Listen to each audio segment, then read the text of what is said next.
time for car number 2 now, Tony. Well, yes, Ted, and we're not halfway through the season. We've got yet another luxury coupe. It's absolutely amazing to me. I would have thought this niche was already chock full. How could they possibly find room for another one? Well, the makers still think there's plenty of buyers out there. Now, Acura's had a coupe in its Legend lineup right from the start. The new one follows closely on the new Legend sedan. The new coupe is a wonderfully sleek piece of automotive design, and the only real criticism I have is it's a little too big for its class. It's only slightly shorter than the sedan, and is the same width and height. Big as it might be, it has a sort of hunkered-down predatory look, and I like that a lot. Acura's new nose is used on Legend Coupe and sedan, in addition to the new Vigor. It's hard to tell the three apart when they come at you head-on, so maybe Acura could have used a little imagination here. But despite this rather generic feature, the Legend Coupe does make a more definite styling statement than its somewhat anonymous predecessor. The coupe is powered by a very satisfying 24-valve, 3.2-litre V6 that pumps out 200 horsepower at 5,500 RPM. Only complaint about the motor is that it tries to run off with you when you start it in cold weather. Constant dabs on the brakes are needed to keep it in check until it warms up and behaves itself. Our test car was fitted with a 4-speed automatic transmission with a shift lever that looks like it belongs in a stealth fighter cockpit. It's a good transmission, though, even if my choice would be the 5-speed manual. It lets the engine rev to redline before shifting to get the best out of the V6 motor. Power steering is fine for most situations, but it's possible to fool it during very fast turns. Other critics have noted this steering pump lag, a problem inherited from the old coupe. It's a very quick car and will zip to 100 kilometers per hour in about 7.5 seconds. Fuel economy is in the 11 liters per 100 kilometers range. Cost of the new coupe is $44,575, and Acura's base warranty is 3 years or 60,000 kilometers. Handling is exceptionally good, and this large coupe can be flung through tight turns like a much smaller sports car. Much of this ability comes from double wishbone suspension, front and rear, just like a Formula One car. Maybe Honda's racing people are passing on a few tips to the folks in the passenger car department. The coupe stops as well as it goes, with all-around disc brakes with anti-lock system. If you don't stop, there are dual airbags for the driver and passenger to plant their faces in. In the people and cargo packaging department, this is a more practical car than some rivals. The trunk is quite big and should hold a lot of luggage. The rear seats are reasonably usable, and up front everything is pure luxury, except for one serious shortcoming: headroom. If you're 6 feet or over, you can pretty well forget about owning a Legend coupe. No matter how hard I fiddle with the power seat controls, I just couldn't get comfortable. This is a serious shortcoming in a car for North America, and Acura should get something done about it right away.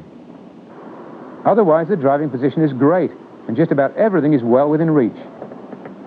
Also, the car has that wonderful solid feeling I associate with all Acuras. It feels just like a BMW or Mercedes, which is just what's intended, I'm sure. The climate control system takes a bit of getting used to, but worst of all, the air conditioning system falls short of North American standards. On a hot day with the sun on the car, it barely manages to cool the cabin, and I'm not talking about Arizona in the summer here either. With some reservations, especially headroom, the new Legend is very pleasing indeed and fits nicely into Acura's growing range. Competition includes Japanese contenders like the Lexus SC400, Toyota Supra, and Subaru SVX. If you really want to get rid of some money, you could buy a BMW 850i or a Mercedes 300 CE. A more reasonable European is the Audi 90 Coupe, and we shouldn't forget about the elegant Jaguar XJS. There's not too much in this class from domestic makers, but in my view there are few better-looking coupes than the Ford Thunderbird SC. It's also the best buy of the bunch on a performance-for-the-buck basis. Well, this one's almost right on, Ted, and I give it 7/8 of a tank, driving dollar value. Yeah, I see what you mean about the headroom. Well, that's terrible. I didn't have that problem. My biggest problem with this car was the runaway acceleration. In the morning, during a cold start, the engine is idling at about 2,000 RPM.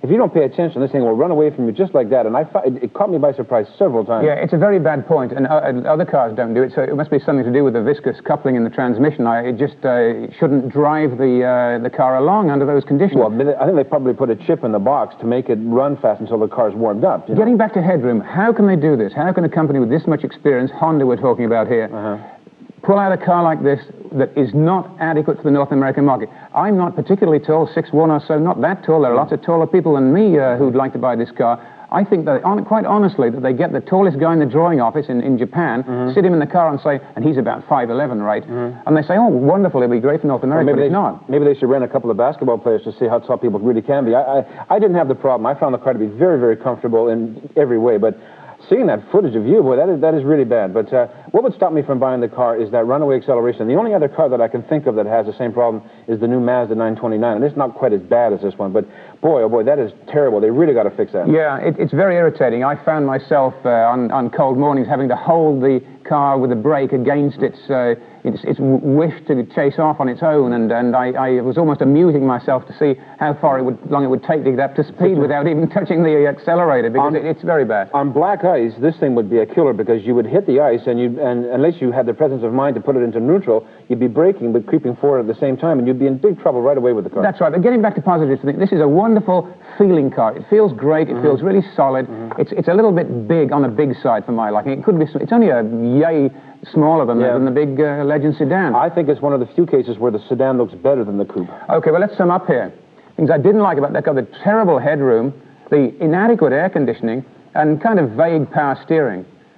Quite a lot on the plus side. Styling, very nice. Engine, great. Acura feel. I love that Acura feel. Summing up, driving dollar value, 7/8 of a tank. Almost perfect, but not quite. Honda, fix that runaway acceleration problem. We'll be right back.